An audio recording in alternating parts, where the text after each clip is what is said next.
Et si tu pouvais imaginer d'autres formes d'énergie qui viennent de la nature? Il y a des animaux qui ont presque même des pouvoirs, comme par exemple, il y a une grenouille qui peut sauter tellement long que c'est presque un peu volé.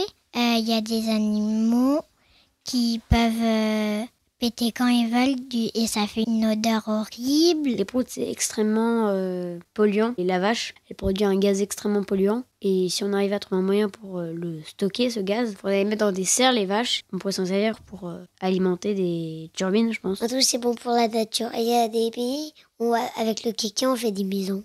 Parce qu'on le modèle, ça fait une pâte. Et on la met pour faire des maisons et ça sèche et ça devient dur. Mais c'est un peu farfelu. On pourrait essayer de prendre des bambous pour faire des tuyaux pour que l'eau elle passe. De l'herbe, on les écraserait. Ça devient de la bouillie et on le met dans des tuyaux qui sont reliés à notre maison. Peut-être des minerais sur la Lune qui pourraient facilement produire de l'énergie. Dans les orages, il y a de l'eau, de l'électricité, des éclairs. Les éclairs, ça fait de la lumière, donc ça peut alimenter des panneaux solaires. Et l'eau, on peut alimenter des barrages. En fait, ça produit extrêmement d'énergie en très peu de temps.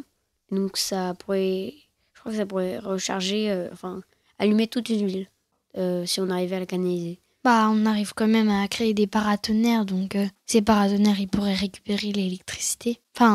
Les éclairs, je veux dire. C'est une espèce de grande antenne, je crois. Et je crois déjà qu'elle récupère les éclairs pour pas qu'ils tapent sur, par exemple, une maison qui prendrait feu. Ça existe des paratonnerres, mais c'est que pour parer.